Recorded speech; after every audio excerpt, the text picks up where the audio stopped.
ఆదికాండం 24వ అధ్యాయం. ఆదికాండము 24వ అధ్యాయం మొదటి వచనాన్ని చదువుకుందాం. మొదటి నుంచి చదువుదాం. అబ్రహాము బహుకాలము గడిచిన వృద్ధుడై ఉండెను.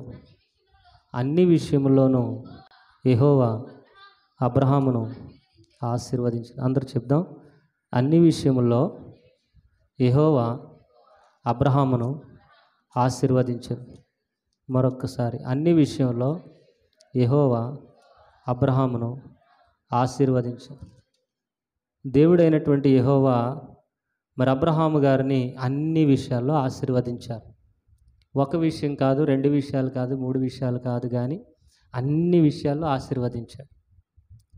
మన కుటుంబాలలోనూ లేదా మానవ జీవితంలో కొన్ని ఆశీర్వాదాలు ఉంటాయి. కొంతమందికి పొలాలు ఉంటాయి, స్థలాలు ఉంటాయి. కొంతమంది కుటుంబంలో సంతోషం, ఆనందం ఉంటుంది. అయితే ఒకటి ఉంటే ఒకటి ఉండదు. అవునా కదా? అన్ని విషయాల్లో అయితే సంతృప్తి ఉండదు, కానీ డబ్బు ఉంటే ఆరోగ్యం ఉండదు, ఆరోగ్యం ఉంటే డబ్బు ఉండదు. ఆరోగ్యం, డబ్బు ఉన్న కుటుంబంలో సంతోషం, సమాధానం ఉండదు. కోర్టులో కేసులు ఉంటాయి, అనేక రకాలైన ఇబ్బందులు ఉంటాయి. ఏదో ఒక లోపం ఉంటుంది. ఫర్ సపోజు ఈ లోకంలో కొంతమంది కోటీశ్వరులు అయినటువంటి వారు ఉన్నారు. ధీరుభాయ్ అంబానీ కానీ, అనిల్ అంబానీ కానీ, వాళ్ళు కుబేరులు వాళ్ళు. మరి వారి కుటుంబాల్లో సంతోష సమాధానం ఉన్నదంటే లేదనే చెప్పాలి. వాళ్ళే చెప్తారు, సంతోషం లేదయ్యా, సంతోషం ఉండడానికి మీ గుడికి ఎంత ఇస్తున్నాం, మీ మందిరానికి ఎంత ఇస్తున్నాం, ఇది ఇస్తున్నాం అని చెప్తూ ఉంటారు వాళ్ళు. డబ్బున్నా కానీ వారి కుటుంబాలు ఏమి లేదు, సంతోషం సమాధానం లేదు. కానీ అబ్రహాముని అన్ని విషయాల్లో ఆశీర్వదించాడు. దేవుడు అబ్రహాముని ఎలాగ ఆశీర్వదించాడు? అన్ని విషయాలు, ఒక విషయం కాదు, 2 విషయాలు కాదు, అన్ని విషయాల్లో ఆశీర్వదించాడు. అబ్రహాము మరి విశ్వాసులకు తండ్రి, అనేక జనములకు కూడా తండ్రి. క్రైస్తవులకు తండ్రి ఎవరు? అబ్రహాము గారే. యూదులకు తండ్రి ఎవరు? అబ్రహాము గారే. ముస్లింలకు తండ్రి ఎవరు? అబ్రహాము గారే. ఏ జాతి చూసినా యావత్తు ప్రపంచం మీద భయంకరమైన పెద్ద మతాలు 3 ఉన్నాయి. క్రిస్టియానిటీ ఒకటి, యూదులు ఒకటి, ముస్లింలు ఒకటి. ఈ ముగ్గురికి కూడా తండ్రి ఎవరైనంటే అబ్రహాము గారు. కానీ అబ్రహాముని దేవుడు అన్ని విషయాల్లో ఆశీర్వదించాడు. మనల్ని కూడా ఆశీర్వదించాలి అని అంటే అబ్రహాము చేసిన పనులు ఏమేమి ఉన్నాయో, అబ్రహాము ఏం చేశారో అలాగూ మనము చేస్తే మనల్ని కూడా అలాగే దీవించునుగాక, దేవుడు హెచ్చించునుగాక. అబ్రహామును ఆశీర్వదించినట్లుగా ఆశీర్వదించండి అని మనం కోరుతాం. అబ్రహామును హెచ్చించినట్లుగా మమ్మల్ని కూడా హెచ్చించడానికి కోరుతాం. కానీ అబ్రహాము చేసిన పనులు మనం కూడా చేస్తే అప్పుడు దీవించబడదు. అబ్రహాము చేసినటువంటి పనులు ఏవైతే ఉన్నాయో వాటిని మనం ధ్యానం చేసినప్పుడు మనం దీవించబడుదుము గాక.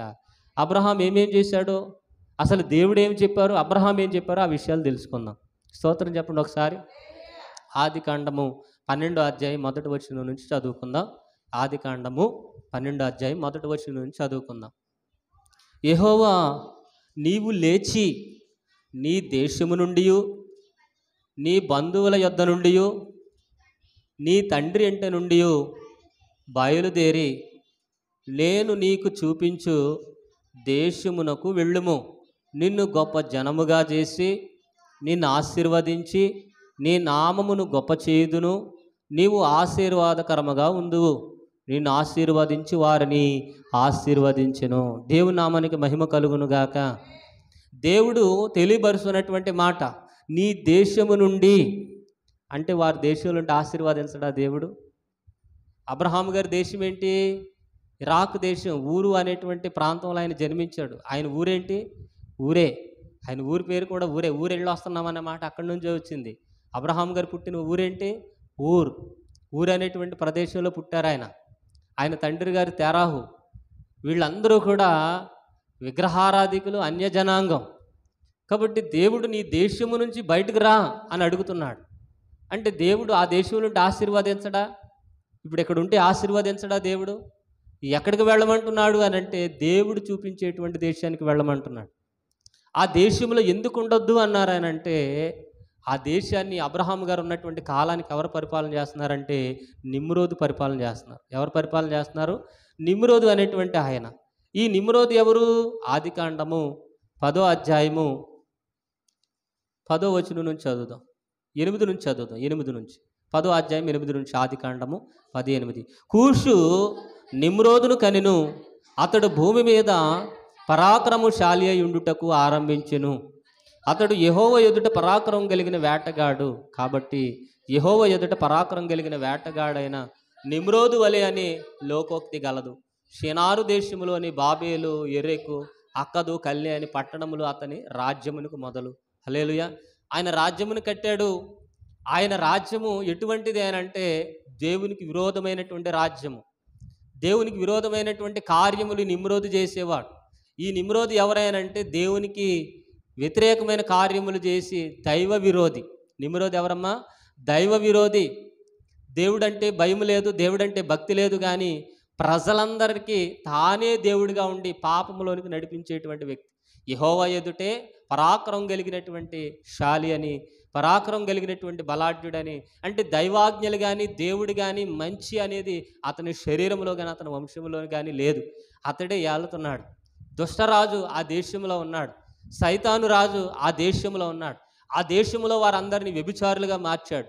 ఆ దేశంలో వారందరినీ విగ్రహారాధికులుగా మార్చాడు. ఆ దేశంలో ఉన్న వారందరికీ ఒక నీతి కానీ, న్యాయము కానీ, యథార్థత కానీ, పవిత్రత కానీ లేదు. అందుకని అబ్రహాము గారు కూడా అక్కడే ఉంటే ఆ దేశంలో నిమ్రోదు ఉన్నంత వరకు అబ్రహాము దీవించబడడు. ఎందుకని దీవించబడడు? నిమ్రోదు ఏది చెబితే అదే చేయాలి. ప్రజలు, అక్కడ ఉన్నటువంటి ప్రజలు ఆ దేశపు రాజు ఏది చెబితే అదే చేయాలి. కానీ ఆ దేశపు రాజు విగ్రహారాధికుడు. ఆ దేశపు రాజు దేవునికి వ్యతిరేకమైన కార్యములు చేసేవాడు. ఆ దేశపు రాజు మంచివాడు కాదు. అందుకని ప్రభు అంటన్నమాట, నీ దేశాన్ని విడిచిపెట్టిరా. ఆ దేశం నీ దేశం కాదు, నేను చూపించే దేశానికి రా. ఆ దేశంలో ఉంటే నీ భక్తి సాగదు. ఆ దేశంలో ఉంటే నీ నీతి నిలవదు. ఆ దేశంలో ఉంటే నువ్వు మంచివాడుగా నువ్వు ఉండలేవు. అందుకని ఇందాక ఒక గ్రంథాన్ని చదివించాను. ఏమిటది? దుష్టుల ఆలోచన చొప్పున నడవక, పాపుల మార్గమును నిలువక, అపహాసకులు కూర్చుండి చోట కూర్చుండక, యెహోవా ధర్మశాస్త్రమును దివారాత్రములు ధ్యానం చేసేవాడు నీటి కాలవల వారు నాటబడిన చెట్టు వలె ఫలించునుగాక. గట్టిగా చప్పలు కొట్టి దేవుని నామమును మహింపరుద్దాం. హల్లెలూయా. దుష్టుడి దగ్గర ఎందుకు ఉండకూడదు? దుష్టునితో సహవాసం చేస్తే మనం ఎదగలేము. ఆ దేశంలో ఎందుకు ఉండకూడదు? అక్కడ అపహాసకులు ఉన్నారు. దుష్టుడు పరిపాలన చేస్తున్నాడు. అనేకులు అవహేళన చేసేవారు, పేర్లు పెట్టేవారు ఉన్నారు. మనకు కూడా ఉంటారు కదా పేర్లు పెట్టేవారు.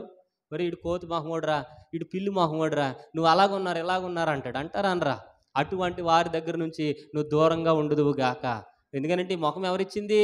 ఈ ఆకారం ఎవరిచ్చింది? ఈ రూపం ఎవరిచ్చింది? ఈ కాళ్ళు ఎవరిచ్చినాయి? ఈ తల ఎవరిచ్చింది? ఈ బుద్ధి ఎవరిచ్చింది? దేవుడు ఇచ్చారు. అంటే దేవుడు ఇచ్చినటువంటి ఆ రూపానికి వంకలు పెట్టేటువంటి వారు వీళ్ళు. దేవుడు ఏర్పాటు చేసినటువంటి జనాంగమునకు వంకలు పెట్టేటువంటి వారు. అందుకని దుష్టుల ఆలోచన చొప్పున నువ్వు నడవద్దు. దుష్టుడు ఏదో అనుకుంటాడని, నిన్ను ఇబ్బందులు పెడతాడని, అలా చేస్తాడు ఇలా చేస్తాడు, దుష్టుని మార్గంలో నువ్వు నడవద్దు. హల్లెలూయా. కాబట్టి దుష్ట సాంగత్యం, చెప్పండి, దుష్ట సాంగత్యం మంచి నడవడిని చెరుపుతుంది. నువ్వు ఆ దేశంలో ఉండడానికి లేదు. అబ్రహామా, నువ్వు ప్రార్థన చేయాలంటే ఆ దేశం మంచిది కాదు. నువ్వు ప్రార్థన చేయాలంటే ఆ ప్రదేశం మంచిది కాదు.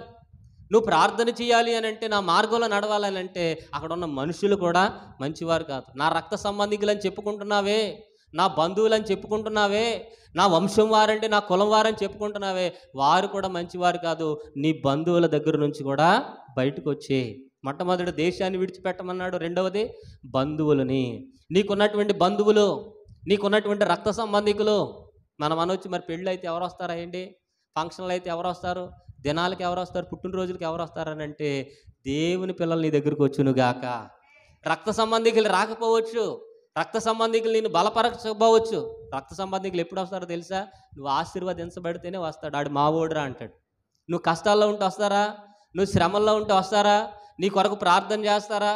నువ్వు బాధల్లో ఉన్నప్పుడు, ఒంటరిగా ఉన్నప్పుడు, అయ్యా నా కోసం ప్రార్థన చేయాలంటే రక్త సంబంధికులు అంటారు, ఏమా మాట అన్నావా, నువ్వు నీ ఇష్టం వచ్చినట్టు చేసాక పో అంటారు. అందుకని అబ్రహాము, నువ్వు నీ బంధువుల దగ్గర ఉంటే గనక, నీ బంధువులు కూడా విగ్రహారాధికులే. నిమ్రోదు ఏది చెప్తే అది చేసేటువంటి వారు. నిమ్రోదు పరిపాలనలో ఉన్నారు వాళ్ళు. నిమ్రోదు పరిపాలనలో ఇమిడిపోయి వాడు మావాడు అంటున్నారు. కాబట్టి నువ్వు నీ బంధువుల దగ్గర కూడా ఉండొద్దు. నీ బంధువులు పాపంలో ఉన్నారు, వాళ్ళు విగ్రహారాధికులు. కాబట్టి నీ బంధువుల దగ్గర నుంచి కూడా బయటకు వచ్చే. మరి మన విషయాల్లో కూడా కొన్ని విషయాలు తెలియపరుస్తాడు. ఒకసారి దేవుల్లోనికి వచ్చిన తర్వాత, ఆయన శరీరాన్ని రక్తాన్ని రుచి చూసిన తర్వాత మనకి బంధుప్రీతి ఉండకూడదు. ఏముండకూడదు? బంధుప్రీతి ఉండకూడదు. ఆదివారం అంటే మా వాళ్ళు ఫంక్షన్ వెళ్ళిపోయామండి అంటారు. కానీ అలాగెళ్తే దేవుడు నిన్ను ఆశీర్వదించడు. దేవుడు నిన్ను ఆశీర్వదించాలి అని అంటే ప్రత్యేకంగా నువ్వు జీవించుదుగాక, నువ్వు ప్రత్యేకమైనటువంటి వాడవు, ప్రత్యేకమైన దాను అనేటువంటి ఒక స్థితి నీలోనికి రావాలి. నీ బంధువులు కూడా తెలియాలి. హల్లెలూయా. కాబట్టి మనం దేవుని పిల్లలం, దేవుని రక్తంలో కడగబడినటువంటి వారు. 1995లో మేము మా ప్రాంతాన్ని, మా ఊరు ప్రాంతాన్ని విడిచిపెట్టి వచ్చాం. అప్పటి నుంచి ఆ ఊరు ఎప్పుడో ఒకసారి వెళ్తాం తప్ప వెళ్ళినంత క్లోజ్గా ఎవరితో కూడా మాట్లాడు. మా రక్త సంబంధికులు కూడా తక్కువే. ఒకవేళ అంటే వాళ్ళ దగ్గరికి వెళ్ళి చాలా సంవత్సరాలు అవుతుంది. వాళ్ళు అంటారు మా పెళ్ళిళ్ళకి రారు, మా పుట్టినరోజులకు రారు, మా కార్యాలు దేనికి రారని వాళ్ళు కూడా అంటారు. మేము ఆ మాటలు వింటా ఉన్నాం. కానీ దేవుని పిల్లలే నా పిల్లలు, దేవుని రక్త సంబంధికులే నా రక్త సంబంధికులు, దేవుడిచ్చినటువంటి కుటుంబమే నా కుటుంబం అని నేను చాలాసార్లు భావిస్తా. హల్లెలూయా. మరి మా తమ్ముడు మరి వివాహానికి కానీ అప్పుడు పెద్దలు కానీ మనోళ్లే ఉన్నారు. అందరూ ఆ మాట్లాడే విషయంలో కానీ అందరూ మనోళ్లే. హల్లెలూయా. మన వాళ్ళని పెట్టాం. ఎందుకంటే దేవుని పిల్లలే మన పిల్లలు. హల్లెలూయా. మన బంధుమిత్రులు 100 మంది ఉండొచ్చేమో కానీ దేవుని రక్త సంబంధికులైనటువంటి పిల్లలను 1000 మందిని ఆయన మనకిచ్చును గాక. దేవుడు అంటున్నాడు మీలో ఒంటరి అయిన వాడు 1000 మంది బలమైన జనం అవుతారని. హల్లెలూయా. మన చుట్టాలు ఎవరవ్వాలి ఇప్పుడు చెప్పండి? మన చుట్టాలు ఎవరవ్వాలి? మన సంఘమే మన చుట్టం. మన తండ్రి ఎవరవ్వాలి? మన తండ్రి ఎవరవ్వాలి? మన దైవజనులే మన తండ్రి అవ్వాలి. మన తల్లి దైవజనురాలే అవ్వాలి. ఇక వేరేది అవ్వకూడదు. ఎవడైతే నా శరీరమును తిని నా రక్తమును తాగుతాడో, ఆయన నిబంధనలోనికి వచ్చిన తర్వాత, ఆయన కట్టులోనికి, ఆయన కట్టుబడిలోనికి, ఆయన నిబంధనలోనికి వచ్చిన తర్వాత లోకమును మనం వెంబడించకుందుముగాక. ఒకవేళ నీ బంధుమిత్రులు దేవుని ఎరిగిన వారైతే వెళ్ళండి, దేవుని ఎరిగిన వారిని నువ్వు కలుపుకొందువు గాక. ఒకవేళ వారు విగ్రహారాధికులైతే, వారు లోక సంబంధంగా ఉన్నటువంటి వారైతే, వారు దేవుణ్ణి ఎరగనటువంటి వారైతే నువ్వు వారితో తెంచుకోవద్దని అనం కానీ అంటనట్టుగా ఉండుదువుగాక. ఎందుకనంటే దేవుడు నిన్ను ఆశీర్వదించాలంటే చెబుతున్న వాక్యం ఇది. దేవుడు నిన్ను హెచ్చించాలంటే చెబుతున్న వాక్యం. రేపు పొద్దున్న పరలోకం వెళ్ళాక అడుగుతాడు, నా కోసం ఏ విడిచిపెట్టావనంటే ఇదిగయ్యా నా కుటుంబాన్ని, నా దేశాన్ని, నా బంధుమిత్రులందరినీ విడిచిపెట్టాను, నీ కొరకే నేను జీవించాను అని నువ్వు ఆ సాక్ష్యం చెప్పగలిగి ఉండాలి. బడా నమ్మకమైన మంచి దాసుడా అని దేవుడు చెప్పేటట్లుగా నీ జీవితం నా జీవితం ఉండునుగాక. కాబట్టి బంధువులు విడిచిపెట్టమన్నాడు దేవుడు. హల్లెలూయా. బంధువులు ఎందుకు విడిచిపెట్టమన్నారు చెప్పాలి. మనం ప్రార్థన పెట్టుకుంటాం, ప్రార్థనకి రమ్మంటాం, వాళ్ళు వచ్చి కూర్చుంటారా? అదే వాళ్ళు పెట్టుకున్న దాంట్లోకి అయితే మనల్ని రమ్మంటారు. హల్లెలూయా. వచ్చి కొబ్బరికాయ కొట్టు, ప్రసాదం తిను అని అంటారు. అదే మనం పెట్టుకున్న దానికైతే ఎక్కడెక్కడో తిరుగుతారు, అక్క అయింది అంతాను అంటారు. ఏమైందంటే వంట అయిందా, మేము వస్తాం. వంట అయినప్పుడు వస్తారు, భోజనాలకు వస్తారు, ప్రార్థనలో కూర్చోరు, దేవుడి మాటలు వినరు, దేవుడు అంటే ఇష్టం ఉండదు. హల్లెలూయా. అటువంటి ఇష్టం లేని వారి దగ్గరికి బంధుమిత్రులైనా సరే నువ్వు విడిచిపెట్టుదువుగాక. ఎందుకంటే అబ్రహాముని అన్ని విషయాలు ఆశీర్వదించడానికి కలిగిన కారణం ఇదే. దేవుడు అన్నాడు నీ బంధువుల నుంచి బయటకు రా అంటే మారు మాట మాట్లాడకుండా, అయ్యా నేను ఒంటరిగా ఎక్కడికి వెళ్ళను, ఎడారులు ఎక్కడ జీవించను, ఎక్కడ నా జీవితం ఫలిస్తుంది అనేటువంటి మాట మాట్లాడకుండా బంధువులందరినీ విడిచిపెట్టి వచ్చేసాడు. గట్టిగా చప్పట్లు కొట్టి దేవుని నామమున మహిమపరుద్దాం. ప్రార్థన అంటే, ఆరాధనలు అంటే, దేవుని యొక్క ప్రార్థన అంటే మనం అంటాం మన రక్త సంబంధికులండి, మన మావోడని ఓటేసాం అంటారు. హల్లెలూయా. మావోడనే వెళ్ళాం, మీ ఓడని వెళ్తే నీకు ఆశీర్వాదం రాదు, మీ ఓడని ఓటేస్తే నీకు ఆశీర్వాదం రాదు. హల్లెలూయా. ఎవరైనా నువ్వు ఉండాలి అని అంటే దేవుడు అంటున్నాడు వాడు దేవుని పిల్లవాడైతే, దేవుని ఏర్పాటులో ఉన్నవాడైతే, దేవుని నామాన్ని హెచ్చించేవాడైతే, నన్ను గణపరిచేవాడైతే నేను వాడిని గణపరుస్తానంటాడు. హల్లెలూయా. మనము కూడా ఎవరిని హెచ్చించాలి, ఎవరిని ఆశీర్వదించాలి, ఎవరి గృహాల దగ్గరికి వెళ్ళాలి? అన్యులతో సాంగత్యం వద్దన్నాడు దేవుడు, విగ్రహారాధికులతో పొందుకు వద్దన్నాడు దేవుడు. హల్లెలూయా. వెలుగుతో చీకటికి పొందికి ఎక్కడది, దేవుని ఆలయానికి విగ్రహాలతో పొందికి ఎక్కడది అన్నాడు దేవుడు. కాబట్టి మనం ఎవరితో జోడిగా ఉండాలి?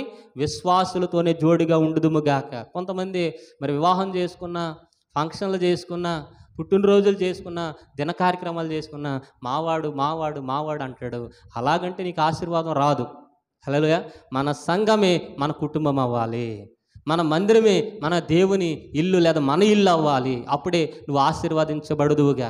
అబ్రహామును అన్ని విషయాల్లో ఆశీర్వదించడానికి కలిగిన కారణం ఏంటంటే దేవుడు అన్నాడు నీ దేశాన్ని విడిచిపెట్టురా, నీ బంధువుల్ని విడిచిపెట్టురా. ఏ బంధువులు ఉంటే ఆశీర్వదించడం అంటే ఆశీర్వదించడం. మనకున్న బంధువులైనంతే, మనకున్న రక్త సంబంధికులైనంతే. హల్లెలూయా. మన దేవుని పిల్లలైతే ఏమండి బాగున్నారా, లక్ష్మి గారు లేదా దేవి గారు, లూదియా గారని గారు అని పెట్టి పిలుస్తారు. అదే బంధుమిత్రులు అయితే ఏమే బాగున్నావా అంటారు. అంటే అక్కడే నీదేమైపోయింది, సగం గర్వం పక్కకు పోయింది. హల్లెలూయా. కాబట్టి దేవుని జనాంగంతో మనం అంటు కట్టబడి ఉండుదుమగాక. ఇంకోటి ఏంటి, తండ్రి దగ్గర నుంచి కూడా వచ్చేయమన్నాడు. హల్లెలూయా. ఏ తండ్రి? తేరాహు అనేటువంటి తండ్రి. ఈ తేరాహు ఎవరు? తండ్రి ఇంటి నుంచి కూడా వచ్చేయమన్నాడండి. తండ్రి ఇంటి దగ్గర ఉంటే అబ్రహామును ఆశీర్వదించడా దేవుడు? అంటే ఆశీర్వదించడు. కొంతమంది తండ్రులు ఉంటారు, మా నాన్నగారు ఒప్పుకోవట్లేదండి ప్రార్థనకు రావడానికి, మా నాన్నగారు ఒప్పుకోవట్లేదండి బాప్తీసం తీసుకోవడానికి, మా అమ్మగారు ఒప్పుకోవట్లేదేనండి అని అంటే ఆ తండ్రిని విడిచిపెట్టి అంటాడు దేవుడు. గట్టిగా చప్పట్లు కొట్టి దేవుని నామమున మహిమపరచు. హల్లెలూయా. మనకి ఏ తండ్రి ఉండాలి? ఆత్మ సంబంధమైన తండ్రి ఉండాలి, ఆత్మ సంబంధమైన రక్త సంబంధీకులు ఉండాలి, ఆత్మ సంబంధమైన వారు ఉండాలి. కానీ శరీర సంబంధమైన వారు వద్దు. శరీర సంబంధమైనది నువ్వు ఇంకా పలుకుతున్నావని అంటే నువ్వు ఇంకా లోకంలో ఉన్నావని అర్థం. శరీర సంబంధమైన వారిని నువ్వు జ్ఞాపకం చేసుకుంటున్నావు అంటే ఇంకెక్కడ ఉన్నావు నువ్వు? చెప్పాలి. ఇంకెక్కడ ఉన్నావు? లోకంలోనే ఉన్నావు. నయోమి అంటుంది, నా దేశానికి వెళతాను అని అంటే, అత్తమ్మా నీ దేశం కాదు, నీ దేశమే నా దేశం కూడా. నా బంధువుల దగ్గరికి వెళ్తానమ్మా అని అంటే, అత్తమ్మ నీ బంధువులు కాదు, అలాగ అనొద్దు, నీ బంధువులే నా బంధువులు. నేను నా ప్రజల దగ్గరికి వెళ్తాను, నీ ప్రజలు కాదు అత్తమ్మ, నీ ప్రజలే నా ప్రజలు. నా దేవుడి దగ్గరికి వెళ్తానంటే నీ దేవుడు కాదు, నీ దేవుడే నా దేవుడని రూతమ్మ గారు మాట తీర్మానం తీసుకుంది కనుక ఆశీర్వదించబడింది. గట్టిగా చప్పలు కొట్టి దేవుని నామమున మహిమపరచుదాం. హల్లెలూయా. మన దేవుడు ఎవరై ఉండాలి? యేసు ప్రభువారే మన దేవుడై ఉండాలి. మన రక్త సంబంధికులు ఎవరై ఉండాలి? మన సంఘమే రక్త సంబంధికులు. మన సంఘానికి తప్ప అందరికీ చెప్పేస్తాం. హల్లెలూయా. అలాగ చెప్తే నువ్వు ఏమాత్రం దీవించబడవు, ఏమాత్రం ఆశీర్వదించబడవు. ఒక ఆవిడండి ఇదివరకు ఇంకా సేవలోనికి రానటువంటి దినాల్లో బైబిల్ ట్రైనింగ్ తీసుకుంటాం. మేము బైబిల్ ట్రైనింగ్ తీసుకుంటున్నాం. ఆ బైబిల్ ట్రైనింగ్ ఒక గొప్ప దైవజనరాలు వచ్చింది, బాగా వాడబడేటువంటి దైవజనరాలు, బాగా ఆశీర్వదించబడేటువంటి దైవజనరాలు. ఏ మందిరంలో ఆశీర్వాదం తీసుకుందో, ఏ మందిరంలో ట్రైనింగ్ తీసుకుందో వాళ్ళ అమ్మాయికి పెళ్లి చేస్తే వీళ్ళు ఎవరికి చెప్పలా. హల్లెలూయా. ఎవరికి చెప్పలేదు. ఆ మందిరం వాళ్ళకి కానీ, ఆ దైవజనులకు కానీ, ఆ ట్రైనింగ్ అవుతుంది ఎవరికి చెప్పాల. ఆవిడంతటా ఆవిడ ప్రార్థన చేసుకుని పెళ్లి చేసేసుకుని అంటుంది, మా అమ్మాయి పెళ్ళి అయిపోయింది అంట. ఇంకెందుకు చెప్పడం? హల్లెలూయా. అది ఆశీర్వాదం కాదు, అది దీవెన కాదు. ఎవరికి తెలియకుండా మాట్లాడేసుకుని, ఎవరికి తెలియకుండా ప్లాన్లు వేసేసుకుని, ఎవరికి తెలియకుండా ఆఖరులు ఏదో చెప్తే అది నీకు దీవెన అనేదే కాదు. దేవుడు అంటాడు, ఎవరు నా తల్లి? చదువుదని చూడండి ఒకసారి. మత్తయి సువార్త 12:49 12:49 మత్తయి సువార్త 12:49 46 నుంచి చదువు. 46 నుంచి. ఆయన జన సమూహములతో ఇంకనూ మాట్లాడుచుండగా ఇదిగో ఆయన తల్లియు ఆయన సహోదరులు ఆయన మాట్లాడవచ్చిరి. ఇటు చూడండి, మాట్లాడడానికి వచ్చినోడు ఎక్కడ పని? ఆయన తల్లి వచ్చారు, సహోదరులు వచ్చారు, బాగానే ఉంది. మాట్లాడడానికి ఎక్కడికి రావాలి? చెప్పండి అమ్మా, మాట్లాడడానికి ఎక్కడికి రావాలి? ఆయన దగ్గరికి రావాలి, లోపలికి రావాలి, ప్రార్థనలో కూర్చోవాలి. దేవుడి మాటలంటే ఇష్టం ఉండదా? వాక్యం అంటే ఇష్టం ఉండదా? సువార్త అంటే ఇష్టం ఉండదా? పైగా అక్కడెక్కడో నిలబడి మీ తల్లి వచ్చిందని చెప్పు. ఏ తల్లి అంటే ఎక్కువ? మీ తండ్రి వచ్చాడని చెప్పు, తండ్రి అంటే ఎక్కువ? మీ అన్నయ్య అని వచ్చాడని చెప్పు. అంటే ఏసేకి అన్నయ్య ఉన్నాడు, ఓ గడగడలు ఆడిపోతారేమో అని చెప్పేసి భయపడిపోయాడు. అసలు ఆయన అంటాడు, ఎవరు నా తల్లి, ఎవరు నా సహోదరుడు, ఎవరు నా బంధుమిత్రులు? ఇదిగో వాక్యం విని వాక్య ప్రకారము పరలోక రాజ్య నిమిత్తము నా తండ్రి చిత్తం చేసి వీరే నా తల్లి, నా సహోదరుడు, నా చెల్లెలు అన్నాడు. గట్టిగా చప్పలు కొట్టి దేవుని నామమున మహిమపడతాం. హల్లెలూయా. అదే మనం ప్రార్థనలో ఉండి ఎవరైనా చుట్టాలు వచ్చారని కబురు అంతా పరిగెట్టుకు వెళ్ళిపోతాం 2 నిమిషాల్లో. అసలు పాస్టర్ గారికి పక్కన ఉన్న వాళ్ళు కూడా చెప్పాం, ఏంటక్క వెళ్ళిపోయావంటే మా చుట్టాలు వచ్చారు, ఇప్పుడే మా బాబాయ్ వచ్చాడు. హల్లెలూయా. యేసు ప్రభు ఏమన్నాడు? మీ తల్లి వచ్చింది చెప్పు, మీ అన్నదమ్ములు వచ్చారు చెప్పు అంటే ఏమన్నాడు యేసయ్య? చదవండి మరలా 46 వచనం నుంచి. ఆయన జన సమూహమును ఇంకనూ మాట్లాడుచుండగా అదిగో ఆయన తల్లియు సహోదరులు ఆయన కోరాలనుకున్నవాడు ఇంట్లోకి రావచ్చు కదా, ఆయనతో ఉండాలనుకున్నవాడు లోపలికి రావచ్చు కదా. ఎక్కడి నుంచి ఉన్నాడంట? బయట నుంచి ఉన్నాడంట. మనం ప్రార్థన కూడికి పెట్టుకుంటే, స్వార్థ కూడికలు పెట్టుకుంటే, బంధుమిత్రుల్ని పిలిస్తే ఎక్కడ ఉంటారు వాళ్ళు? బయట ఎక్కడెక్కడో తిరుగుతారు. అయిపోయింది అక్క ప్రార్థన, ఇంకా అవ్వలేదా? భోంచేసి వెళ్ళిపోవడానికి. భోజనాలకే వస్తారు బంధుమిత్రులు. కష్టాల్లో రారు, శ్రమల్లో రారు, ఇబ్బందుల్లో రారు. నాకు పలానా ఇబ్బంది ఉందనంటే పారిపోతారు. అటువంటి భోజనాలకు వచ్చే చుట్టాలు మనకు ఎందుకు? ఆశీర్వదించబడిన తర్వాత వచ్చే చుట్టాలు మనకు ఎందుకు? అందుకని నీ బంధువుల్ని విడిచిపెట్టు, నీ తల్లిని విడిచిపెట్టు, నీ తండ్రిని విడిచిపెట్టు అన్నారు. హల్లెలూయా. లోకానికి ఇవి ఎబ్బెట్టుగా ఉండొచ్చేమో కానీ మనం ఆశీర్వదించబడాలంటే ఇవే అసలైనటువంటి మాట. కాబట్టి అబ్రహాం అన్ని విషయాలు ఆశీర్వదించబడడానికి కలిగిన కారణం ఏంటి? దేశాన్ని విడిచిపెట్టాడు. 2 బంధుమిత్రులు విడిచిపెట్టాడు. 3 తండ్రి ఇంటిని కూడా విడిచిపెట్టాడు. తండ్రి విగ్రహారాధికుడు తెరాహు. తండ్రి నిమ్రోద్ దగ్గర పని చేసేవాడు. ఆ బానిస నుంచి బయటకు రాడు తండ్రి. బయటకు రమ్మన్నా సరే, ఏం తెలుసురా నీకు, ఏ దేవుడు మాట్లాడాడు? ఇంత గొప్ప దేశాన్ని విడిచిపెట్టి, ఇంత పెద్ద రాజుని విడిచిపెట్టి, మనమైతే అంత ఈ ఎమ్మెల్యేని విడిచిపెట్టి, ఈ ఎంపీని విడిచిపెట్టి మనం ఎక్కడికి వస్తాం? ఆడే మనకు అన్నీ చూసేది అంటాం. హల్లెలూయా. ఈ రాజుని విడిచిపెట్టి ఎక్కడికి రానురా, దేవుడు చూపించాడని ఏ ఎడారికి వెళ్ళిపోతావు, ఏ అడవిలోకి వెళ్ళిపోతావు అని తండ్రి అనొచ్చు. అందుకని తండ్రిని విడిచిపెట్టే, తండ్రికి ఏమి నువ్వు చెప్పినా చెప్పకపోయినా ఆయన అయితే నీ మాట వినడు. ఆయన నిమ్రోద్ దగ్గరే ఉంచే, నువ్వు మాత్రం బయటకు వచ్చి నీ తండ్రి ఇల్లు. కొంతమంది తండ్రి ఇల్లు, పుట్టిల్లు, మెట్టిల్లు అంటే, మెట్టిల్లు ఇష్టం ఉండదు కానీ తల్లి ఇల్లు అంటే, పుట్టిల్లు అంటే చాలా ఇష్టం. అందుకని దేవుడు అంటాడు, పుట్టిల్లు విడిచిపెట్టండి. దేవుని మందిరమే నీకు ఇల్లు అవ్వాలి, దేవుని మందిరమే నీకు గృహం అవ్వాలి, దేవుని మందిరమే నీకు సహవాసం అవ్వాలి. వాటన్నిటిని విడిచిపెడితే కానీ దేవుడు ఏం చేయండి, నిన్ను ఆశీర్వదించడు. దేవుడు నీకు దీవెనలు ఇవ్వడు, నువ్వేమనుకున్నా సరే. మా అమ్మగారు వచ్చారండి, మా నాన్నగారు వచ్చారండి అని అంటే వాళ్ళని కూడా తీసుకొచ్చి ప్రార్థనలో కూర్చోబెట్టండి. యేసుప్రభు దగ్గరికి వచ్చారా లేదా? ఎక్కడి నుంచి ఉన్నారంట? యేసుప్రభు దగ్గరికి వచ్చినాడు. యేసుప్రభు అని కొత్త, వాళ్ళ అబ్బాయే కదా, మాట్లాడవచ్చు కదా అంటే, దేవుడు ఉన్నాడని వాళ్ళ అబ్బాయిని కూడా దూరం పెడుతుంది. దేవుని ఆత్మ ఉన్నదని సువార్త చెప్తున్నాడని అన్నదమ్ములు కూడా పక్కన పెడుతున్నారు.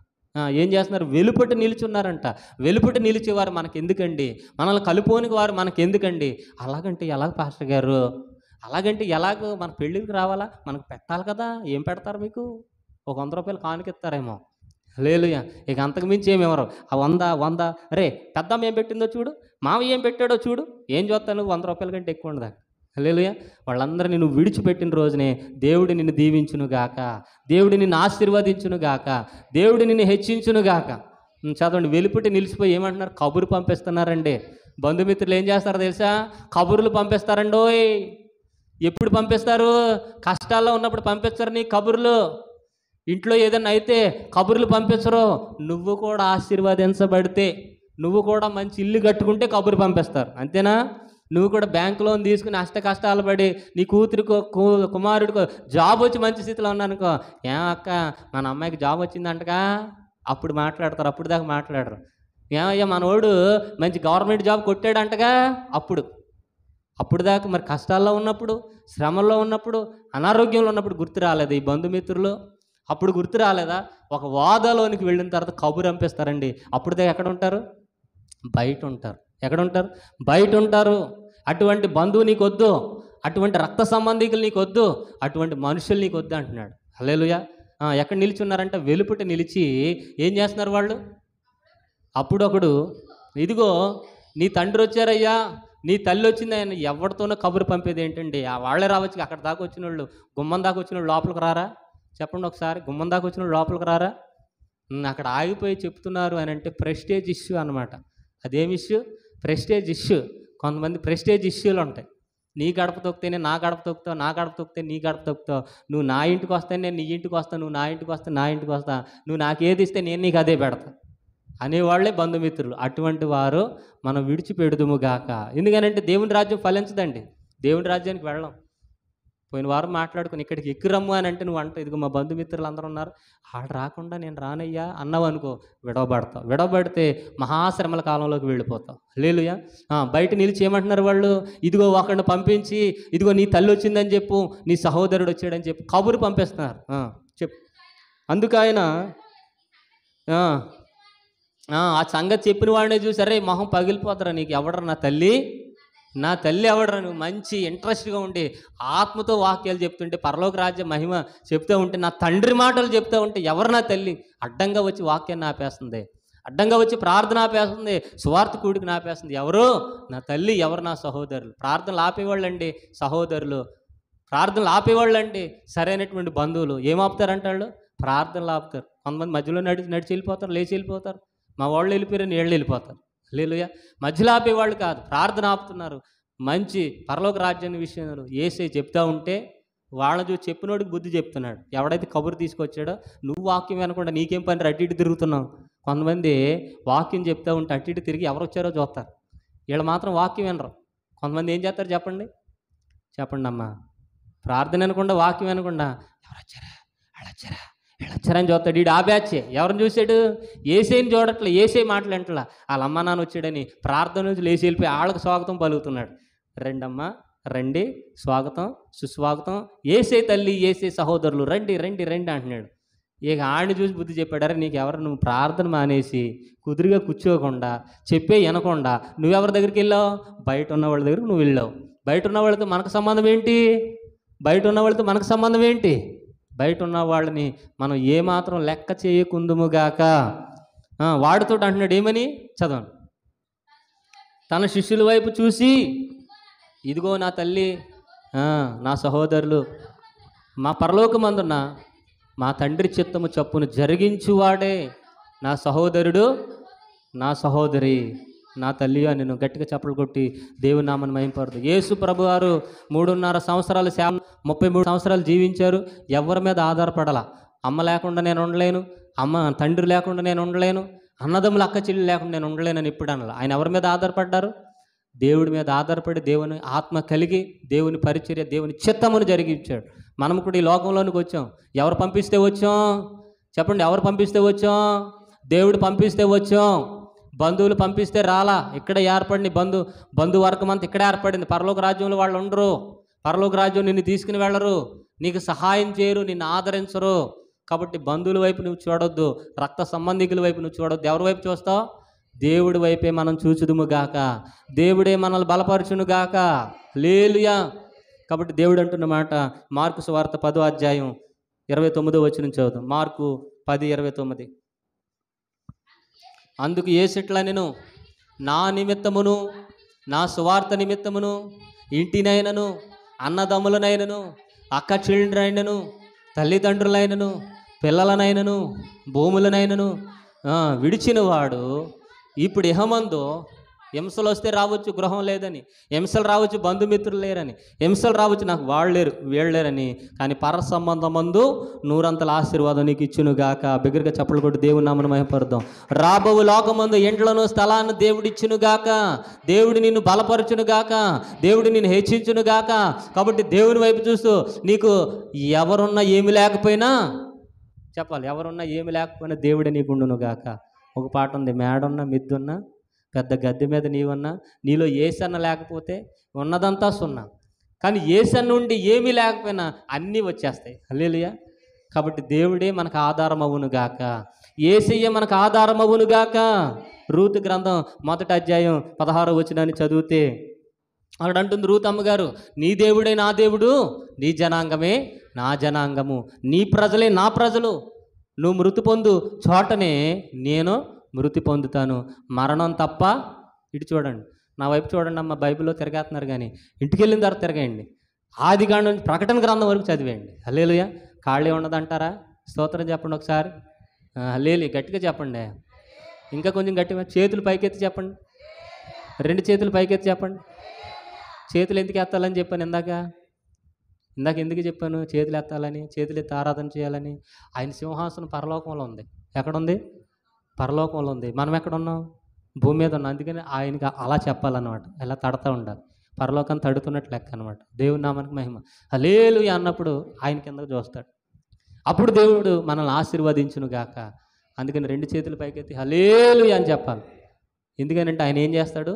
స్తుతుల మీద ఆసీనుడు అవుతాడు. స్తుతుల సింహాసనాసీనుడా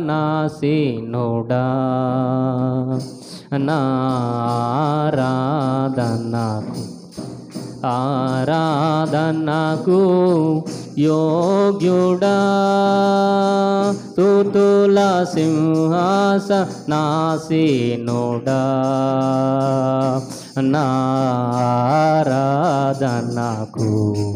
ఆరాధనకు యోగ్యుడా, నీకే నా స్తుతి స్తోత్రములు, నీకే నా స్తుతి స్తోత్రములు, నీకే నా స్తుతి స్తోత్రములు, నీకే నా స్తుతి స్తోత్రములు.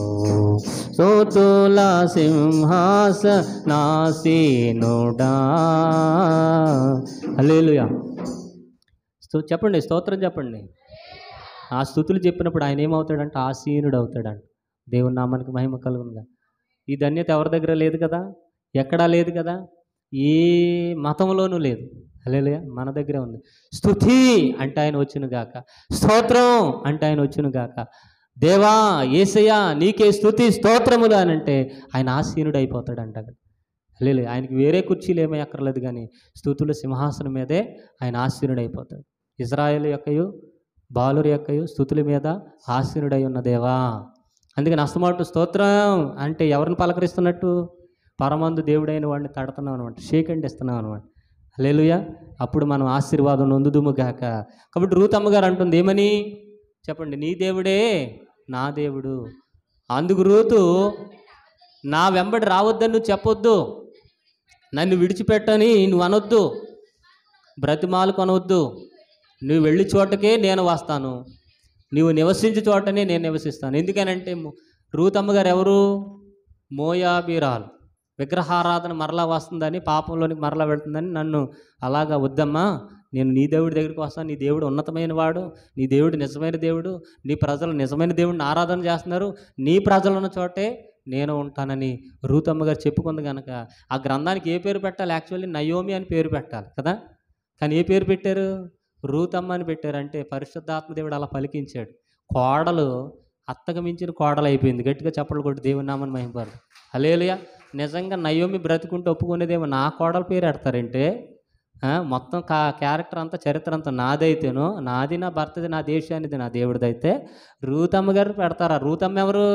మోయాబీరాలు. ఎక్కడి నుంచో వచ్చిన దానికి ఈ పేరు పెడతారని దెబ్బలాడేదేమో.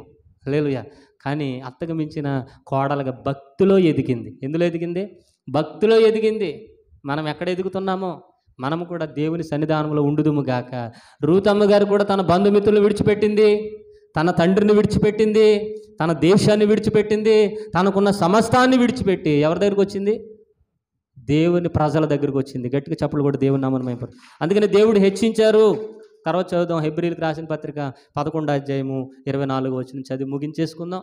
హెబ్రీలకు రాసిన పత్రిక 11:24. హెబ్రీ 11:24 తీసారమ్మా. మోషే పెద్దవాడైనప్పుడు విశ్వాసమును బట్టి ఐగుప్తు ధనము కంటే క్రీస్తు విషయమైన నింద గొప్ప భాగ్యమని ఎంచుకొని అల్పకాల పాప భోగము అనుభవించుట కంటే దేవుని ప్రజలతో శ్రమ అనుభవించుట మేలని యోచించి ఫరో కుమార్తె యొక్క కుమారుడని అనిపించుకొనుటకు ఒప్పుకొనలేదు. ఏలయనగా అతడు ప్రతిఫలముగా పొందబో బహుమానమందు దృష్టి ఉంచెను. హల్లెలూయా. స్తోత్రం చెప్పండి ఒకసారి. హల్లెలూయా. ఇంకా కొంచెం బిగ్గరగా చెప్పండి, ఇంకా కొంచెం బిగ్గరగా చెప్పండి. మోషే గురించి మనం మాట్లాడుతున్నాం. ఇక్కడ జరిగినటువంటి సంభవం మీకు ఎక్కడా దొరకదు. ఇప్పుడు చెప్తున్నాను వినండి. అక్కడ మోషే గారు చెప్తున్న మాట ఏమిటి? మోషే పెద్దవాడైనప్పుడు అనండి ఒకసారి. మోషే పెద్దవాడైనప్పుడు విశ్వాసమును బట్టి ఐగుప్తు ధనము కంటే క్రీస్తు విషయమైన నింద గొప్ప భాగ్యమని ఎంచుకొని అల్పకాల పాప భోగం అనుభవించుట కంటే దేవుని ప్రజలతో శ్రమ అనుభవించుట మేలని యోచించాడు. హల్లెలూయా. ఒకానొక రోజున ఇజ్రాయేలీలు ఐగుప్తు దేశం వెళ్ళారు. నిర్గమకాండం ప్రారంభంలో ఉంది. తీయొద్దులు ఏంటి చూడండి, నా వైపు చూడండి. స్తోత్రం చెప్పండి ఒకసారి. ఇజ్రాయేలీలు ఎక్కడికి వెళ్ళారు? 70 కుటుంబాలుగా ఐగుప్తు దేశం వెళ్ళారు. యాక్చువల్లీ 15వ అధ్యాయంలోనే, ఆదికాండం 15వ అధ్యాయంలోనే దేవుడు అబ్రహాముకి చెప్పాడు ఏమని? నీది కాని దేశమందు నీ ప్రజలు 400 సంవత్సరాలు ఏండ్లు బానిసలకు ఇబ్బంది పడతారు, ఇబ్బంది అయిన తర్వాత అక్కడ నుంచి నేనే నీ ప్రజలను ఎక్కడికి తీసుకొస్తానన్నాడు? ఐగుప్తు దేశం, కనాను దేశాన్ని తీసుకొస్తాను. కనాను దేశంలోనే కదా బలిచ్చింది. చదువుదాం ఆదికాండం 15వ అధ్యాయం.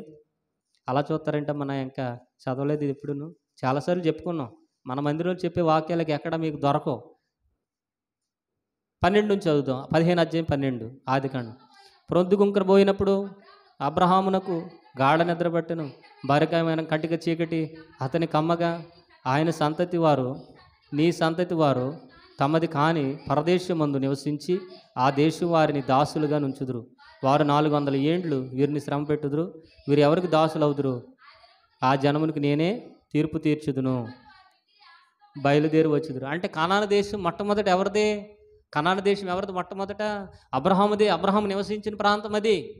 కొంతమంది చరిత్రకారులు లేదు బైబిల్ వ్యతిరేకించేవారు అంటారు కనాను దేశం అని చెప్తున్నాడు. ఏంటి దేవుడు దోచుకోమంటున్నాడు, అక్కడ ఉన్న వాళ్ళు ఖాళీ చేసేయమంటున్నాడు.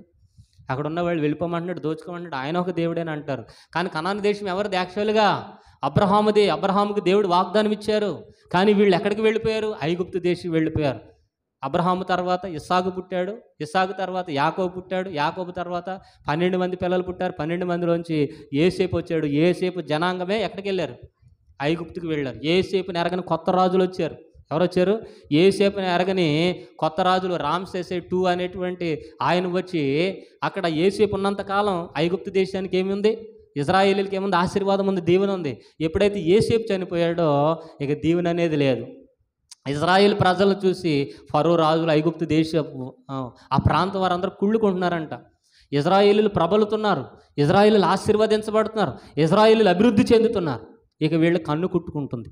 ఎప్పుడైనా సరే మనం ఆశీర్వదించబడుతున్నప్పుడు, మనం దీవెని పొందుకుంటున్నప్పుడు దేవుడు కానటువంటి ప్రజలు ఏం చేస్తారు చెప్పండి? కుళ్ళుకుంటూ ఉంటారు, వ్యసన పడుతూ ఉంటారు మనల్ని చూసి. కానీ ఇజ్రాయేలీలు చూసి కూడా అలాగే వ్యసన పడుతున్నారు. రామ్సేస్ II అన్నవాడు ఇజ్రాయేలీలు ఎదగకూడదు, ఇంకా ఆశీర్వాదం బాగా వచ్చేస్తే మనల్ని ఏం చేస్తారు? బలహీనులు చేసేస్తారని దాసులుగా చేసేసాడు. ఇటుకలు తయారు చేసేవారుగా, మట్టి కీలు తయారు చేసేవారుగా, బానిసలుగా చేసుకుని వాళ్ళందరి చేత వెట్టి పనులు చేయించుకుంటున్నారు. ఏం చేసుకుంటున్నారు? వెట్టి పనులు చేయించుకుంటున్నటువంటి సమయంలో ఇక వీళ్ళు బాగా విస్తరించేస్తున్నారంటే సమయంలో ఫరో ఏం చేశాడంటే, ఇజ్రాయేలీలో మగపిల్లలకి ఎవరు కూడా పుట్టకూడదు, ఆడపిల్లలు పుడితే బ్రతకనేయండి, కానీ మగపిల్లలు ఎవరు పుట్టినా సరే పురుట్లోనే చంపేయండి అన్నాడు. ఎక్కడ? పురుట్లోనే చంపేయండి, మగపిల్లవాడు అనేది ఉండకూడదని రామ్సేస్ II శాసనం జారీ చేశాడు. అమ్రాము యోకేబెదు అనేటువంటి దంపతులు ఉన్నారు. మరి వారు ప్రార్థన చేసుకున్నారేమో, మాకు ఆడపిల్లే పుట్టాలి, ఆడపిల్లే పుట్టాలి, ఆడపిల్లే పుట్టాలని. కానీ మగపిల్లోడు పుట్టారు. ఎవరు పుట్టారు? మగపిల్లోడు పుట్టారు. మగపిల్లోడు పుట్టేసరికి ఏం చేయాలి? ఆయనేమో అందంగా ఉన్నారు, సుందరుడుగా ఉన్నాడంట. 3 నెలలు ఏదో రకంగా దాచింది. అక్కడికి మిరియాము ఉన్నాడు, అప్పటికే అహరోను కూడా ఉన్నారు, పెద్దవాళ్ళు ఉన్నారా లేదా? అమ్రాము యోకేబేదులు. కానండి ఒకసారి మోషే తల్లిదండ్రుల పేర్లు కూడా తెలియాలి. అమ్రాము యోకేబేదు. వీళ్ళు పెద్దవాళ్ళు ఉన్నప్పటికీ అప్పుడు శాసనం లేదు. అహరోను ఉన్న సమయానికి, మిరియాం ఉన్న సమయానికి ఏమి లేదు, మరణ శాసనం లేదు. మోషే పుట్టే కాలానికి మగపిల్లలందరినీ చంపేయండి అనే శాసనం వచ్చింది. ఆ వచ్చినటువంటి సమయంలో 3 నెలలు దాచిందండి. 3 నెలల తర్వాత పిల్లోడేమో పెద్దోడు అవుతున్నాడు, కేకలు కూడా పెద్దవి అవుతున్నాయి, అరుపులు కూడా పెద్దవి అవుతున్నాయి. ఓరి నాయన, ఇలా పెద్దవి అవుతాయి, మగపిల్లోడు పుట్టాడని ఫరోరాజు చంపేస్తాడు, వాడితో పాటు మమ్మల్ని కూడా చంపేస్తాడు, ఇదేంటిరా నాయన అనుకుని వీడిని ఎలాగైనా సరే వదిలించుకోవాలని ఆలోచనలోకి వచ్చింది. ఆలోచనలోకి వచ్చి పెద్ద పథకమే వేసింది. ఎవరు? యోకెబేదు అనేటువంటి తల్లి, మోషే తల్లి చాలా పెద్ద ప్రణాళిక రచన చేసింది. ఎందుకంటే చుట్టూ ఉన్నవారు ఎప్పటికైనా సరే గుట్టు విప్పక తప్పదు అన్నారు. హల్లెలూయా. అందుకని మీ సీక్రెట్లన్నీ తీసుకెళ్ళి ఇరుగు పొరుగు వారికి చెప్పేయకండి. ఆ ఇంటి దగ్గర కూర్చోకండి. హల్లెలూయా. ఎక్కడ కూర్చుంటారు? దేవుని మందిరంలో కూర్చుని దేవునికే చెప్పుదురుగాక. బైబిల్ గ్రంథంలో ఉంది, నీ కౌగిట ఉన్న భార్యకు కూడా నీ విషయాలు తెలియకూడదని. నీ కౌగిట ఉన్న భార్యకి చెప్తే ఎవరికి చెప్పినట్టు? TV9కి చెప్పినట్టు. హల్లెలూయా. ఊరంతా చెప్పేది వెళ్ళి. TV9 కంటే ఫాస్ట్గా చెప్పొద్ది. కాబట్టి నీ ముఖ్య స్నేహితుడికి కూడా, ఎవరు చెప్పండి? నీ ముఖ్య స్నేహితుడికి కూడా. మనమైతే ముఖ్య స్నేహితుడు ఎక్కడున్నాడో ఫోన్ చేసుకుంటాం నెంబర్లన్నిటికి. ఏం చేస్తున్నావు? నాకు ఈ కష్టం వచ్చింది తెలిసి, బాధ వచ్చింది తెలిసి, ఆడే మొత్తం ప్రెస్ మీట్ అయ్యి మొత్తం గుద్దేస్తాడు అందరి దగ్గర. టప టప టప టప గుద్దేస్తాడు. కడుపులో ఏంటంటే ఆ నొప్పి చల్లారిదాకా కూడా చెప్పేస్తూ ఉంటాడు. హల్లెలూయా. ఇక మోషే విషయం కూడా చుట్టుపక్కల వారు చెప్తారేమని చెప్పేసి జమ్ము పెట్టి చేసిందంట. యోకెబేదు ఏం చేసింది? జమ్ము పెట్టి చేసి ఆఖరిలో ఏం పూసింది? మట్టి కీలు పూసిందంట. మట్టి కీలు పూసి ఆ జమ్ము పెట్టిలో బట్టలు పెట్టి మోషేని అందులో పడుకోబెట్టి నైలు నదిలో విడిచిపెట్టేసి ఏం చేసింది? నైలు నదిలో విడిచిపెట్టేసి వాళ్ళ అక్కని జాగ్రత్తగా చూస్తూ ఉండమా, వీడు ఎక్కడికి వెళ్తాడో, ఏం చేస్తాడో, ఏమైపోతాడని చూస్తూ ఉండమని. హల్లెలూయా. అయితే కొంత దూరం వెళ్ళిన తర్వాత ఫరో చెల్లెలు అనండి ఒకసారి. అక్కడ ఫరో కుమార్తె అని ఉంది, కానీ యాక్చువల్లీ చెల్లెలు. ఎందుకంటే బైబిల్ గ్రంథంలో మన ఏజ్కి సంబంధించినటువంటి వారందరినీ కుమారులు అని వ్రాయబడింది. మనకంటే పెద్దవారిని ఏమనాలి? తండ్రి, తల్లి. అత్తయ్య అయినా సరే ఏమనాలి? తల్లి అని అనాలి. మావయ్య అయినా సరే ఏమనాలి? తండ్రి అనాలి. అందుకని మనం సహోదరులు. ఏం మరదలా అనకూడదు, ఏం బాగున్నావా అనకూడదు. హల్లెలూయా. ఎందుకంటే వెంటనే ఏం ఎంటర్ అయిపోద్ది? దోష పాపము అనండి ఒకసారి. దోష పాపము, ఆలోచన పాపం అనేది ఎంటర్ అయిపోద్ది. సరసోక్తులు వేయకూడదు, డైలాగులు వేయకూడదు. హల్లెలూయా. అందుకని ఫరో కుమార్తె అని రాయబడి ఉంది, కానీ యాక్చువల్లీ చెల్లెలు. ఫరో చెల్లెలు. తనకు పిల్లలు లేరు, తనకు గర్భఫలం లేదు. దేవుడు తన గర్భఫలాన్ని మూసివేశాడు. హల్లెలూయా. ఆనాడు అబ్రహాం విషయంలో, శారా గారి విషయంలో అక్కడ ఫరో కుటుంబానికి గర్భాలు ఎలా మూసేశాడో ఇక్కడ ఆ ఫరో చెల్లెలు బెతయ, ఆవిడ పేరేంటి బెతయ. ఈ బెతయకి గర్భఫలం లేదు. వెంటనే పిక్నిక్ వచ్చింది. ఏంటి పిల్లలు లేడు, పాడు లేదు, ఏమీ లేదు కదా. ఆడుకుంటాకు వచ్చింది సరదాగా నైల్ నదిలోకి, ఫ్రెండ్స్ తోటి దిగింది. వెంటనే ఏమొస్తుంది, ఆ జమ్ము పెట్టెలో పిల్లోడు అలాగా వస్తున్నాడు అన్నమాట. కొంచెం దూరం వచ్చేసరికి కేకలు వినపడుతున్నాయి. ఆ పెట్టిలోంచి కేకలు వినపడుతున్నాయి. ఏంటి ఆ పెట్టి అని తీసి చూస్తే అందమైనటువంటి రూపస్ అయినటువంటి పిల్లోడు అంట. గట్టిగా చప్పట్లు కొట్టి దేవుని నామమున మహిమపరచు. హల్లెలూయా. ఆ పిల్లవాడిని చూసాక మనసు కరిగిపోయి, ఈయనే నా కుమారుడు, వీడే నాకు పుట్టినవాడు, దేవుడిచ్చినవాడు అని చెప్పేసి అక్కడ ఉన్న భటులందరినీ, చెలికత్తులందరినీ పిలిచిందంట. ఏమే ఈ పిల్లోడు ఎవరు అని అంటే, అమ్మగారు మీ పిల్లోడే అంటున్నారంట. వాళ్ళు కూడా ఏమంటున్నారు, మీ పిల్లోడు అంటే.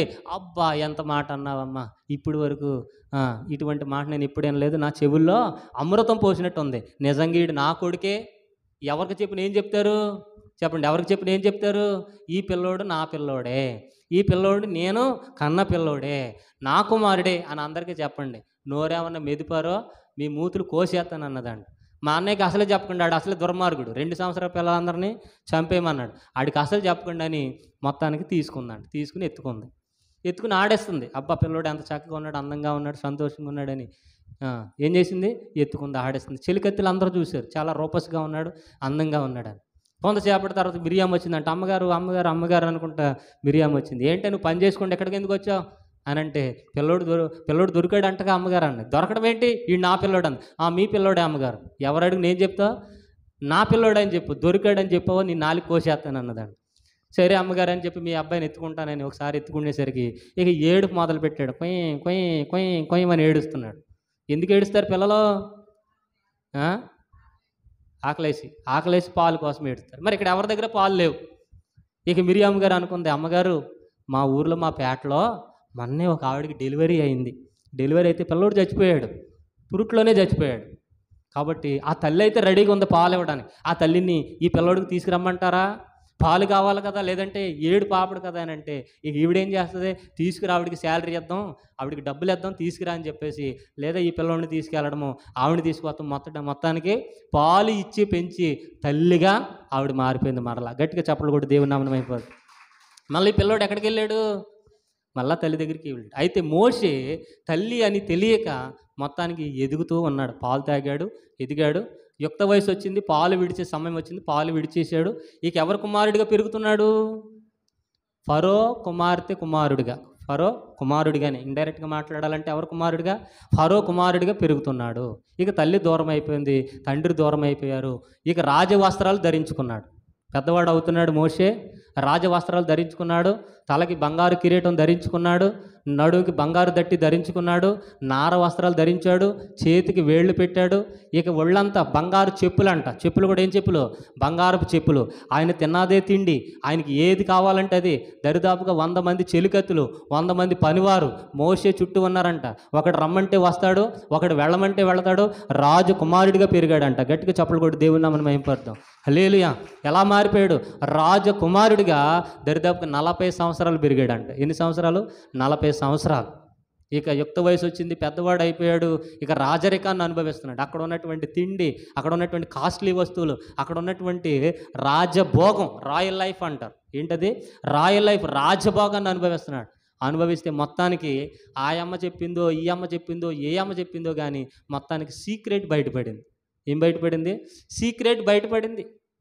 ఇక మోషే ఎవరంటున్నారు, ఈ మోషే ఇజ్రాయేలీయుడు, ఐగుప్తీయుడు కాదు అంటున్నారు కొంతమంది ఏమో ఈ మోషే ఐగుప్తీయుడు కాదు, ఇజ్రాయేలీయుడు కాదు, ఐగుప్తీయుడు కాదని 2 బ్యాచ్లు ఏర్పడిపోయింది. కొంతమంది ఇజ్రాయేలీయుడు అంటున్నారు, కొంతమంది ఐగుప్తీయుడు అంటున్నాడు. మొత్తానికి ఈ సమస్య రాజు దగ్గరికి వెళ్ళింది. ఎవరి దగ్గరికి, రాజు దగ్గరికి వెళ్ళింది. రాజు దగ్గరికి వెళితే అనేక రకాలుగా చెప్తున్నారు. కానీ ఐగుప్తు సామ్రాజ్యం ప్రకారం, అక్కడ ఉన్నటువంటి న్యాయ విధానం ప్రకారం 2 సాక్ష్యాలు కావాలి. ఎవరు కావాలి, 2 సాక్ష్యాలు. ఒకటి తల్లిది, రెండోది కుమారుడిది. తల్లిది కుమారుడు ఉంటే చాలు, ఇక ఎవరి సాక్ష్యం అవసరంలా. నేను బేతాని అని అడుగుతాను, రెండోది మోషే అని అడుగుతాను. వీళ్ళిద్దరు మాటలు ఒకటే అయితే వాళ్ళిద్దరిని తల్లిగా కుమారుడికి ఉంచుతాను, లేదంటే దేశ బహిష్కరణ చేస్తానని తీర్పుని రిలీజ్ చేశాడు. ఒకరోజు సమయం ఇచ్చారు. ఎవరికి, బేతయాకు, మోషేకు ఒక రోజున సమయం ఇచ్చాడు. అప్పటికే ఒంటి నిండా బంగారం మోషే గారికి దగదగా మెరిచే వస్త్రాలు, బోళంది బహుమంది పనివారు ఉన్నారు. ఆ పక్కన బేతానియా ఉంది. ఈ బేతనియా కాదు, బేతయ్య. బేతనియా అంటే ప్రాంతం పేరు వచ్చేస్తుంది. హల్లెలూయా. ఆ బేతయ్య కుమిలిపోతుంది. అయ్యో, 40 సంవత్సరాలు పెంచిన పిల్లాడు ఇప్పుడు కాదనకుండా వెళ్ళిపోతే నా గర్భకోశం ఎలాగ, నా గర్భఫలం ఎలాగూ, నా కుమారుడు ఎలాగని బాధపడుతూ ఇక తీర్పు రాకముందే వాళ్ళ అన్నయ్య దగ్గరికి వెళ్ళిపోయింది. ఎవరు వాళ్ళ అన్నయ్య? వాళ్ళ అన్నయ్య ఎవరమ్మా? ఫరో వాళ్ళ అన్నయ్య దగ్గరికి వెళ్ళిపోయి, రే పెద్దోడా అన్నయ్య, వీడు నా కొడుకేరా, మోషే ఏం చెప్పినా నువ్వు పట్టించుకోవద్దు. మోషే నా కొడుకే, నా గర్భాన్ని పుట్టాడు, వాడిని వదిలి నేను ఉండలేనురా, వాడు నా కొడుకురా, దయచేసి వాడిని క్షమించి, వాడు నా కొడుకు నాకు ఎవరంటే అక్క లేదా చెల్లి, అది కాదు, నేను రాజుని కాబట్టి మోషే మాటలు కూడా వింటా. మోషే ఏది చెప్పినా నీ మాట మోషే మాట ఒకటవ్వాలి, ఒకటైతే ఖచ్చితంగా మీ ఇద్దరిని ఏం చేస్తాను, విడిచిపెట్టేస్తాను అన్నాడు. అమ్మో, ఈ ఫరో మళ్ళీ ఏం చేస్తాడని చెప్పేసి రహస్యంగా మళ్ళీ ఎవరి దగ్గరికి వెళ్ళిందంటే మోషే దగ్గరికి వెళ్ళింది. ఈ తల్లి ఎవరి దగ్గరికి వెళ్ళింది? మోషే దగ్గరికి వెళ్ళింది. మోషే, నువ్వు నా కుమారుడు కాదని చెప్తావేమో, రాజు అసలే మంచోడు కాదు, ఇప్పుడు నీకేం తక్కువైంది? నీకు రాజరికం ఇచ్చాడు, దేశంలో సగం రాజ్యం ఇస్తాడు, వెండి బంగారములు రథాలుంటాయి, గుర్రాలుంటాయి, రథాలుంటాయి, బోళ్ళంత విస్తారమైనటువంటి జనాంగం, నీకు ఒంటి నిండా బంగారం ఉంటుంది, నువ్వేది కావాలంటే తినొచ్చు, ఎంతమంది స్త్రీలనైనా వివాహం చేసుకోవచ్చు, ఎలాగ పడితే నువ్వు అలాగ ఉండొచ్చు, చాలా గొప్పగా బ్రతుకుతావురా, జీవితాన్ని నాశనం చేసుకోవద్దు, నువ్వు ఇశ్రాయేలుడు అని చెప్తావా? ఇశ్రాయేలీల బ్రతుకులు చూడు, వాళ్ళు ఎలాగ ఎండకి ఎండిపోతున్నారు, వర్షానికి తడుస్తున్నారు, మట్టి పని చేసుకుంటున్నారు, వాళ్ళు దాసులుగా ఉన్నారు, బానిసలుగా ఉన్నారు, వాళ్ళు తిండికి గంజికి కూడా వాళ్ళు ఏం చేస్తున్నారు, ఆశపడుతున్నారు, తినటానికి లేదు, ఉండటానికి ఇల్లు లేవు, కట్టుకోవడానికి బట్టలు కూడా లేవు, అటువంటి దీనమైన పరిస్థితికి వెళతావా? నా కుమారుడు అనిపించుకుని ఈ రాజభోగాన్ని అనుభవిస్తావా? ఎందుకనంటే వీడికి పిల్లలు లేరు, వాడి తర్వాత మీ మావయ్య తర్వాత రాజకుమారుడు నువ్వేరా, నువ్వే ఈ ఐగుప్తు దేశాన్ని అంతటిని కూడా ఏలవచ్చు, నువ్వు రాజు రికాన్ని అనుభవించవచ్చు, రాయల్ లైఫ్ బాగుంటుంది అని అంటే, సరే మొత్తం విన్నాడు. సరే అమ్మా, నువ్వు చెప్పిందే నేను చెప్తాను, సరేలే వెళ్ళు అన్నాడు. మొత్తానికి తల్లి వచ్చేసింది. తెల్లవారేసరికి ఫరో ఎదుటి వీళ్ళిద్దరూ నిలబడాలి. ఎవరు? బేతయ్య నిలబడాలి, మోషే గారు నిలబడాలి. ఆ సమయం ఆసన్నమైంది. బేతయ్యని అడిగాడు రాజుగారు, చెల్లి వీడు నీ కొడుకేనా అని అడిగాడు. బేతయ్య ఏమంటుంది? నా కొడుకే, వీడిని నేనే కన్నాను, ఇక వీడు ఎవ్వరి కొడుకు కాదు, నువ్వు నమ్మరా అన్నయ్య, వీడు నా కొడుకే, నా కొడుకే, నా కొడుకే అని ఏడుస్తుందండి. సరే నువ్వు పక్కనుండు, మోషేని అడుగుదామని చెప్పేసి మోషేని అడుగుతున్నాడు. మోషే, ఈమె మీ అమ్మేనా అని అడిగితే అప్పుడు మోషే అంటున్నాడు, ఆమె మా అమ్మ అయితే కాదు, మా అమ్మ యోకేబేదు, నేను పుట్టినప్పుడు మరణశాసనం అనేది ఉంది, మీరే ఆ మరణశాసనాన్ని వేశారు, మగపిల్లలు పుడితే చంపేయమన్నారు. ఆ సమయంలో నా తల్లి జమ్ము పెట్టి తయారు చేసి నైలు నదిలో వదిలిపెడితే ఈ తల్లే వచ్చి నన్ను ఆదరించింది, నన్ను పెంచింది, నన్ను పోషించింది, నేను ఇజ్రాయేలీయుడని చెప్పగానే వెంటనే నువ్వు ఐగుప్తీయుడు కాదు గనక, ఈ దేశంలో నీకు సభ్యత్వం లేదు, 40 సంవత్సరాలు మమ్మల్ని మోసం చేసే కనుక ఈ దేశం నుంచి బహిష్కరిస్తున్నాం, దేశం వదిలి వెళ్ళిపోవాలని తీర్మానం తీశారు. హల్లెలూయా. అప్పుడు తల్లి ఎంతగానో ఏడుస్తుంది. బేతయ్య, మోషే నన్ను విడిచిపెట్టి వెళ్ళిపోతావా? ఆ ఇజ్రాయేలీల దగ్గరికి వెళ్ళిపోతావా? 40 సంవత్సరాలు పెంచానురా నిన్ను, 40 సంవత్సరాలు పోషించాను నిన్ను, 40 సంవత్సరాలు ఆదరించాను నిన్ను, 40 సంవత్సరాలు నా కుమారుడిగానే, నేను చచ్చిపోయేదాకా నువ్వే నా కుమారుడురా, నన్ను విడిచిపెట్టి వెళ్ళొద్దానంటే మోషే అంటున్నాడు, అమ్మా నిన్ను విడిచిపెట్టి వెళ్ళాలన్న ఆలోచన కాదు, అయితే నా జన్మరహస్యం తెలిసింది, నేను దేవుడి పట్ల చేయవలసినటువంటి కార్యం ఉంది, అందుకని ఈ ఐగుప్తు ధనం నాకు వద్దమ్మా, ఈ ఐగుప్తు ఆశీర్వాదాలు నాకు వద్దు, నా సొంత తల్లిదండ్రుల దగ్గరికే, నా సొంత బంధుమిత్రుల దగ్గరికే, నా సొంత జనాంగం దగ్గరికి నేను వెళ్తాను, మరి నిన్ను అయితే నేను విడిచిపెట్టను, నీవు కూడా నా తల్లివే, నీవు కూడా నాతో పాటుగా ఉంటావు, కాబట్టి ఈ ఐగుప్తు దేశాన్ని విడిచిపెట్టి నువ్వు కూడా నాతో పాటుకు వచ్చేయమనంటే మారు మాట మాట్లాడకుండా కుమారుడు వెనకాల వచ్చేసింది తల్లి. గట్టిగా చప్పట్లు కొట్టి దేవుని నామమున మహిమపరచు. హల్లెలూయా. కుమారుడు వెనకాల తల్లి వచ్చేసింది. ఇప్పుడు మోషేకి ఎంతమంది తల్లులు? 2 తల్లులు. అందుకని ఆ మాట రాశాడు అపోస్తలుడైన పౌలు గారు హెబ్రీయులకు రాసిన పత్రికలో ఆ మాటను రాశాడు. మరలా చదువుదాం, చూడండి, మరలా చదువుదాం. హెబ్రీయులకు రాసిన పత్రిక 11వ అధ్యాయము 24వ వచనాన్ని చదువుదాం. 11:24. మోషే పెద్దవాడైనప్పుడు విశ్వాసమును బట్టి ఐగుప్తు ధనము కంటే క్రీస్తు విషయమైన నింద, మనమైతే నిందలు వస్తే, కష్టాలు వస్తే మనమేమనుకుంటాం? దేవుడు ఎంత కష్టం పెట్టేశాడో, దేవుడు ఎంత ఇబ్బందులు పెట్టాడు, దేవుడు అంటాడు అదే నీకు ఆశీర్వాదం అమ్మా అంటాడు.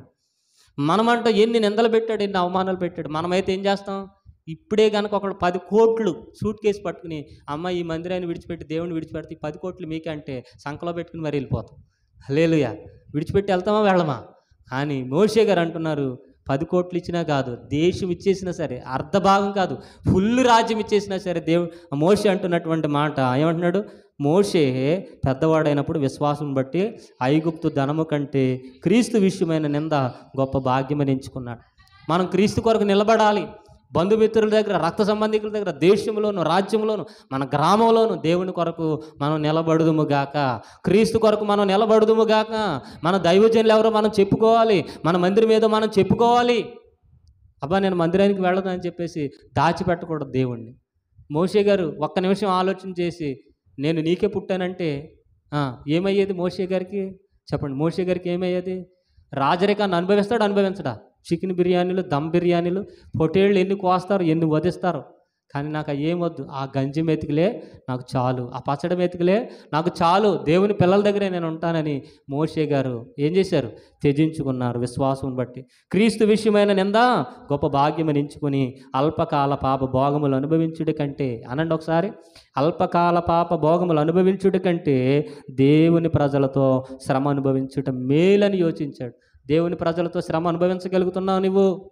దేవుని ప్రజలతో శ్రమ అనుభవించాలి. శ్రమ అంటేనే భయపడిపోతారు, కానీ శ్రమలే మనకు ఆశీర్వాదాలు తీసుకొస్తాయి.